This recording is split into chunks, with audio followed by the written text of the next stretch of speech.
wrong way, right way.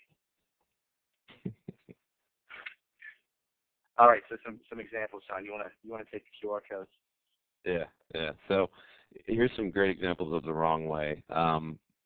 Placing QR codes on your website. So really, why? If they're on your website, why would you make them use their phone to scan the QR code to go back to another web page? Just send them to the web page. I've actually seen this done. It's not a good idea. Placing a QR code on anything that links to your home page. If you're going to the trouble to secure a QR code, which is relatively easy, and print that QR code and place it on something, why would you then stop short and link it to your home page? Placing QR codes where scanning them is difficult. I talked about the story of the guy crawling over boxes to scan the QR codes. You saw the examples of a moving bus and that sort of thing. Or assuming everyone knows what it is and what to do with it. Not everybody knows what a QR code is, believe it or not. And not everybody knows what to do with it. Some people look at it and go, neat, I have no idea what that is. And therefore, I'm not going to ask anybody, and done. Yeah, I've asked people outside the marketing world, do you know what a QR code? I mean, ask teachers and nurses and people in accounting, and you'll be surprised that a lot of people are like, yeah, I've seen that. How does it work? What do I do with that? And they may own an iPhone, and they may have the ability to do it, but they've just never bothered with it. It's still a small audience. There still needs to be some direction, especially for the people who just got a smartphone, who aren't sure what to do. So, yeah, don't assume. And just to wrap that slide up, according to Kim Green, every time you use a QR code wrong, a kitten dies. So just keep that in mind. So let's talk about the right way to use QR codes. Use a QR code where you can't necessarily give all the information right in that specific spot. So a great example of this would be we've done some work with a science center, and they've actually used a QR code where there were printed displays at various stations in the science center where you could find out information about different music that animals make with their songs. And so instead of having literally a bunch of these screaming animal sounds, this cacophony of noise going, instead you can go station by station and scan the QR code, and it will actually bring up a page where you can play the sound file of the animal song. It can tell you what the animal uses the song for. So it's a lot more interactive that way, and it really engaged them and got them into more involved in the display. You want to link your QR code to to a page with relevant content, meaning if you're gonna, like I said, if you're gonna go to the trouble to put a QR code on something and link to it, don't stop there. Link it to something that has relevant content, something that's pertinent to why that person is actually scanning that QR code in the first place, why they are there looking for additional information. Don't send them right to your home page where they have to then search and find the information. Send them right to that specific information and nothing else. Put QR codes where they make sense, please. These could be on trade show displays, but up front, where don't make them walk behind and stand at the back most area of your trade show display to scan the QR code. Put them on a sign right in front, so as they're walking by, if they don't feel like talking to anybody, which happens, they can just literally stand there and scan the QR code and maybe get taken to a form to enter a contest, or taken to a survey or something like that, or they can just enter in a form and get more information about the services that you offer. Or if you're at a store and you're running a sale, it's a point of purchase, place the QR code right there.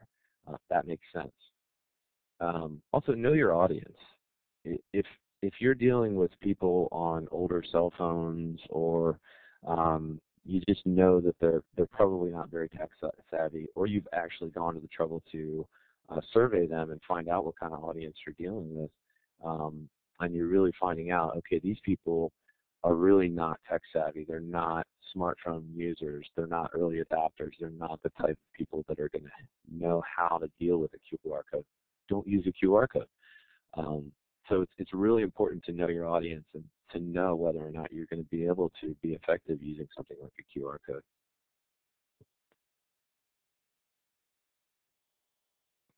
So apps. There's an app for that. I love apps. I have tons of apps. But apps are not always the right choice. So here's some wrong ways with apps. Creating an app that clones a website. What's the point? They can just go to the website. An app should be special. Building an iPhone app when users are on Android and BlackBerry. Just today, I tried to download an app because I wanted to do something specific with that app, and come to find out that it's only an iPhone app. It was very frustrating. Creating an app that's limited. There's a certain level of effort, although it might seem minimal. It's still effort that people have to exert to actually download an app. So if they download that app and that app delivers minimal information or quality or value, they're going to be very frustrated, and that leaves them upset. And the number one offender, creating an app because you want to say you have an app. And this is just when you use technology because it's there. Just because there are apps and maybe your competitors have an app and you really want to have that app, that's not a reason to create an app. Yeah, there was a study that came out I tweeted about this week that said 68% of smartphone owners access 5 or less apps once per week. So the idea that your app is going to take off and it's going to be so great and is a lot harder than anyone realizes. So. Oh yeah. The thing that you're saying here. An app going viral that's an anomaly. Yeah. Yeah. Just it takes a long time, so it's got to have real value and it's got to have a real purpose, or it's just not going to make it onto the home screens of your users. Definitely. All right, so here's the right way in terms of apps. So if you're considering an app as a solution, take a moment and try to figure out if you could do the same thing via a mobile website. 9 times out of 10, whether it's an app or a website, they're going to need to be connected to the internet. So connectivity is actually less of a factor than it used to be in terms of the decision to build an app versus a website, although it does factor in because sometimes you can run an app using the native tools on a phone, and it actually would work better than a website when not connected to the internet, but that's not so much of a factor anymore. Especially with technology now, HTML5 and jQuery and the things that you can use with a mobile website, you can actually mimic the app user experience via a website a website experience for a mobile device. Also, like I said, know your audience. Are they using Android, iPhone, BlackBerry, even Symbian? Are they using multiple types of platforms? And you can find this out, like as we showed earlier on in the browser stats in your analytics.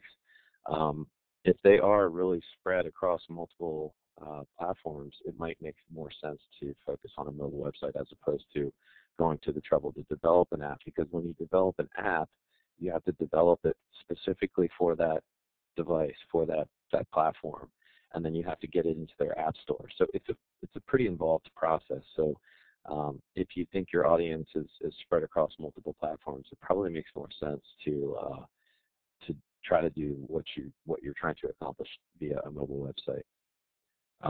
An app should serve a purpose. You build these things because you want to be the hero. You want to be the reason that they were able to figure something out. Because if you are, they're going to brag about you. And if they brag about you, more people will download that app. Or, we have this saying at Wood Street, it's either a time saver or a time waster. And either one are fine. But if it saves time, it should really save you time, and it should do a fantastic job at it, because then people will brag about it and it will become popular. If it wastes time, it should be the best time ever wasted. And then people will brag about it. It should be addictive, like Words with Friends. But that's a whole other problem. And then don't just build something cool. Build something effective. Build something multidimensional. Just building something because it's cool. If you have that kind of time, good on you. But if you're really trying to succeed with your marketing, don't just build something because it's cool. Build something that solves a problem. Build something that is an effective tool that can be used, by your target audience. Cool. That's cool. Being used by your target audience is cool. Yeah. SMS the wrong way. The top two are the two reasons I say the only reasons text messaging campaigns usually fail. One is the call to action's buried somewhere in small print. People don't realize it's there. There's still kind of this belief that people read your marketing materials from top to bottom and scan every word, and they don't. So placing something in fine print or out of the way of their eye is not the right way to do it. It'll be ineffective. Using a bad incentive, like to join our mobile club, text this or that, is usually not enough to get people involved. If you're a really well-liked brand and you're very exciting, then maybe, but it's usually better to do something a little more engaging than just to join our mobile club. It sounds like they're signing up for spam. Having people sign up and subscribe via text message and never texting them again, that's the wrong way, because you wasted your time building the database and they didn't get anything out of it. Or you build a text messaging database and you're only texting them marketing messages, sales messages over and over. That's the wrong way to use text messaging. People will opt out. People will become bitter with your brand because you're just constantly trying to sell. So bring value, especially with text messaging. It's true with email marketing. It's even more true with text messaging, because it's such an intimate channel. The right way to do SMS: make the SMS call to action the focus of the ad, put it in their face, make sure they can see it, make the offer something exclusive, give them a behind-the-scenes video as the incentive, give them something that's really good, something they want that's really interesting that connects them to you. And, give a product update and another video in less than 2 weeks.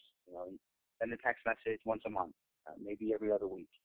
Don't wait months to send another text message, because they'll forget that they signed up. They'll just kind of be unattached to your campaign. I want to talk a little bit about geolocation, because we did bring it up briefly earlier. The wrong way. If you're a dentist's office and you put up a check-in here sign in your lobby, it's probably not the best use of mobile marketing. I'd like to say that geolocation, Foursquare, GoWalla, Facebook check-in, that's really reserved for coffee shops, restaurants, and entertainment venues. They're really the ones that can make the best use of that. Or a restaurant puts up a check-in sign on their table, so they've promoted, they're using geolocation, which is good. They're putting up a sign that tells people to check in, but they haven't bothered to set up an offer. And if you're not familiar, you can set up an offer for the people who check into your place the most, for the people who check in a certain number of times. So if you're going to go and promote Foursquare or whatever it may be, make sure you're taking the time to set up some offer, or it's really kind of an empty thing for the users.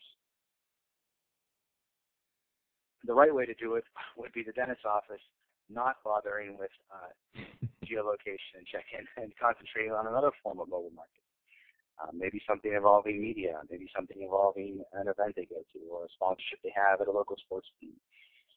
The restaurant would create an offer for their mayor or somebody who checks in 3 times. So take that extra time to do it. But keep in mind with geolocation, even if you are a restaurant owner or you market at an entertainment venue, this is still a very, very small percentage of the people right now. There was a study recently that checking in is one of the least popular things people do on their smartphones. but there's just not that many people doing it yet. The people who are doing it a lot. There's some early adopters who are way into it, but most people are not doing it. So I have to admit myself, I was doing it last year some just to kind of get into it, but I've fallen off and I don't do it much anymore. It's kind of lost some of its appeal to me. A couple things there is one is the this goes back to knowing your audience. If your audience are avid Foursquare users, by all means, think of a clever way to get them engaged using check-ins, whether that be offers or contests or whatever. But again, know your audience. The other thing I wanted to mention real quick is I actually know of an example of somebody checking in at their dentist office via Foursquare. I saw it on Twitter, and it wasn't to say, "Yay, I'm at my dentist office." It was to complain. So just be careful what you wish for. All right, so John, you want to close this out here? Yeah. So just remember, it's all about calls to action, whether it be SMS or QR codes. You're trying to get them to do something with a specific purpose and a specific action in mind. So don't think of these things as just a cool little kitschy thing. Think of these as actual calls to action out in the field. You have a call to action on your website, a click here button or an advertisement. This is the same thing, but it's just for mobile users. And it's important to deliver content, deliver useful content, whether it be through the mobile web and video, which is very popular, or through apps. You want to deliver content that people want, that they're interested in. Yeah, it's a good two-step way to think of it. Think of SMS and QR as the beginning, and then think of mobile web and video and apps as what you're going to send them next or how you're going to enrich the experience. And then you've heard us sort of ask these questions throughout, but this is the list to really go through each time you set up any sort of mobile marketing campaign. What is the goal? What does success look like? If you're running a contest, is it 30 entries? Is it 100 entries? How are you going to get those numbers? And in order to reach your goal, how will you reach that audience? Where are they going to be, and how are you going to find them? Are they going to be at a very specific location, or are they going to be spread out across multiple locations? And is it easy for them? If it's not easy, chances are they're probably not going to do it. And that's been the struggle with a lot of these new technologies, is some of them, for example, augmented reality has gotten a lot of press lately because it's viewed as being so cool, where you can point your phone at something and all of a sudden it tells you all the things of what the phone's looking at. Unfortunately, there's a barrier to entry there because there's a lot of technology involved, and there's a lot of steps, there's a lot of hoops to jump through to get to that point. So it's not necessarily easy, and so therefore it hasn't been adopted very easily yet. Is it mobile friendly from start to finish? From all the way from scanning the actual QR code to the layout, the design of the website, the mobile site or the app, the information, how it's delivered. Make sure that this process is easy. You're dealing with people on phones.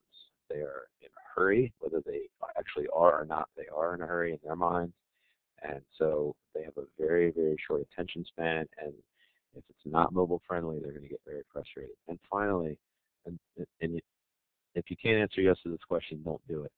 Is there value for the audience? Absolutely, there has to be some sort of value for the audience to engage in your mobile marketing campaign. There's got to be some sort of takeaway for them. Otherwise, you're kind of missing an opportunity here. So you really need to provide value to the user. Anything you'd add, really, Justin? Yeah, I mean, that last one is so key. And again, it's true with all marketing. I think when you get excited about the tools and technology, you tend to forget that. But it's got to be something they want. And if you're not sure, survey them. You can send a survey around via email quickly. You can ask people on it, stop by. You can ask them what they would find valuable. You've got to get to the root of the value, and then you've got to make it mobile friendly. The campaign just doesn't work. All right. Questions and contact info. All right, so we got a couple questions here. Andrew Smith, our DJ Pauly D fanboy, asked when I was showing the example of the mobile site for Colonial Jewelers if the link to the full site on an iPad looks on a tablet or an iPad looks fine, should you even bother? And I think you kind of mentioned this as well, Justin. Is you really it's just a matter of testing and getting the devices and go to the site on an iPad. If it looks fine, then then you know then tweak your campaign so that or tweak your site so that it doesn't have to pull up the mobile site on an iPad. It just pulls the regular site, and it's only looking for mobile browsers as opposed to the iPad browser or the iPad device. Yeah, you can separate. Really important. Yeah. Yeah. Got a couple quick ones here that came through. What does QR stand for? It stands for Quick Response Code. The QR part stands for Quick Response. And we will give a copy of the presentation out. We'll send everyone an email with a downloadable copy of it. No problem. And we had another question via Twitter. This is from Amanda Shanguris. How would you recommend a service-based business, not retail, use mobile? Do you have any ideas off the top of your head, Justin? And I would look at the three opportunities. So you'd be looking at, does this service-based business, is it getting some mobile traffic already from search? Because remember, a lot of it comes from search. You could be getting mobile traffic from other areas, but so check the Google Analytics. If the service-based business is getting mobile traffic, then there's an opportunity. If the service-based business does traditional media in any form, there's another opportunity. And if there's any events, and events might be we're at a trade show, or events might be we sponsor an event and we have signage there, or something there that represents us, that's an opportunity to involve mobile. So those are really the three biggest opportunities for mobile. And I mean, I'm happy to say, it's easy for me to say that not every business can get involved with mobile marketing right now. There are definitely some businesses who, those three opportunities, none of them exist. So maybe mobile isn't the best fit right now. I mean, that's okay. It's not like you have to be involved in mobile marketing. You should get involved when your audience is ready and you feel there's an opportunity to grow your business. And from just to dovetail that, from an information delivery standpoint, you have to really boil it down to the user experience. And if your business is involved in any way with users that will at some point have a mobile device in their hand and need information, if you can quickly and easily deliver that information via the mobile device and enhance their overall user experience, by all means, do that. It doesn't have to all be, contests and deals and offers. This can be serious stuff. This can be serious information that they might need, directions to somewhere, expanded information on an experience at a location, all on down the line. The important thing is to focus on the user experience and how mobile might be used to enhance that user experience. Yep. We get a question about if I'm already getting 10% of my traffic via mobile, which seems to be the norm, and that does seem to be somewhat of the norm right now. Yeah. Do I need to build a mobile site? I don't know, John, you want to take that one?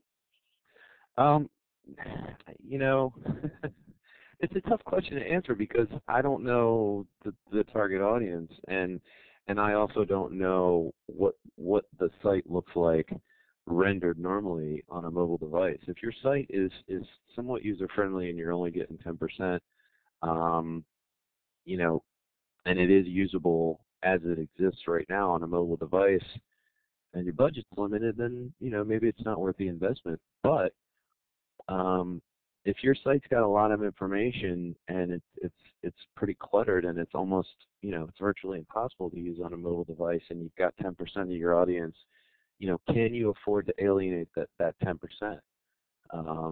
So it's really a question you have to ask yourself. And I would say it's better to err on the side of caution, to be prepared just in case, because you never want to lose somebody because of a bad user experience.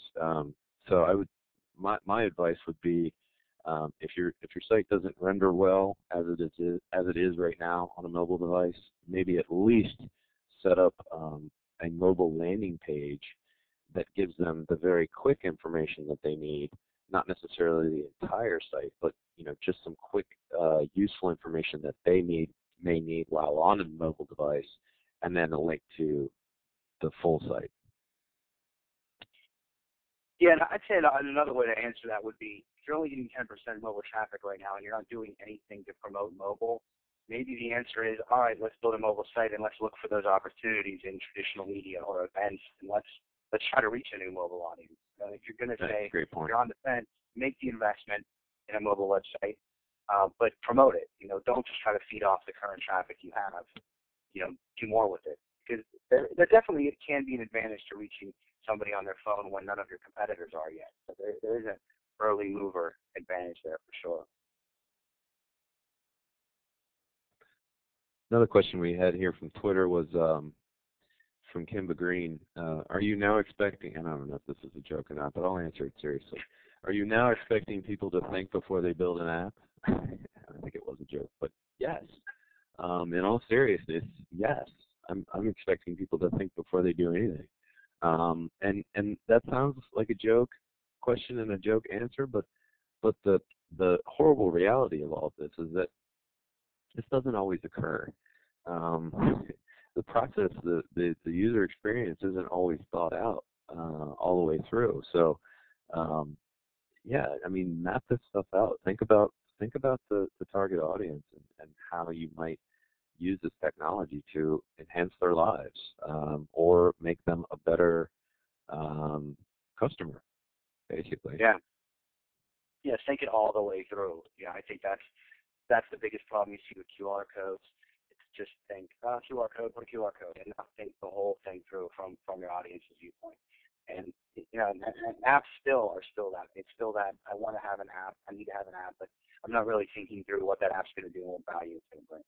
Yeah, so I think we are. Are we expecting that as marketers? I think we are. Is that too much? I don't know. I don't know. Maybe it is.